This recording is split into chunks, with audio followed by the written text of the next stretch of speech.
Lorsque l'on chauffe un corps dense, ce dernier émet des ondes électromagnétiques.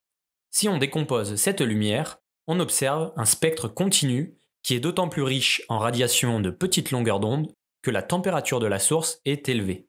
C'est un constat intéressant, mais cela ne permet pas de faire de calcul de température de la source. Pour cela, il faut analyser plus finement le rayonnement émis grâce à un appareil appelé un spectrophotomètre et utiliser la loi de Wien. Prenons une source ayant une température T1.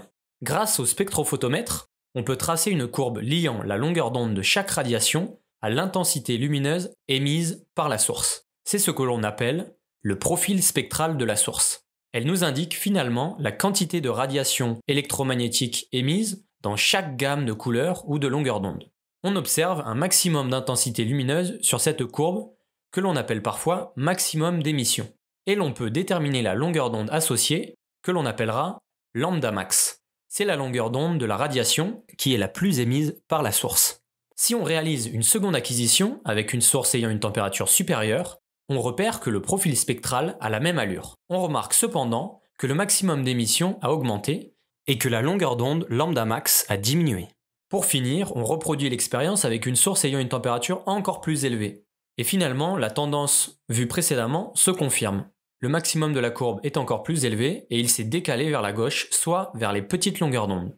Ces trois expériences mettent en évidence une des conséquences de la loi de déplacement de Wien. Plus la température de la source de rayonnement est élevée, et plus la longueur d'onde d'émission maximale, lambda max, est petite. On dit que la longueur d'onde d'émission maximale est inversement proportionnelle à la température absolue de la surface qui émet le rayonnement. Cette relation entre ces deux grandeurs s'exprime mathématiquement grâce à la loi de Wien. Cette dernière dit lambda max est égal à 2,898 fois 10 exposant moins 3 divisé par grand T. Lambda max étant la longueur d'onde d'émission maximale. Elle s'exprime en mètres, et T est la température absolue de surface qui s'exprime en Kelvin. La valeur 2,898 fois 10 exposant moins 3 est une constante qui pourra être donnée avec plus ou moins de décimales selon l'énoncé de l'exercice rencontré.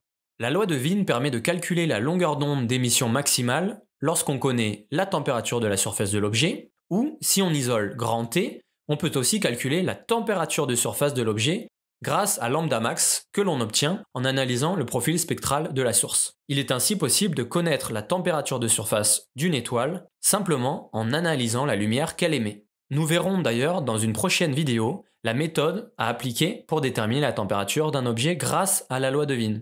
À bientôt!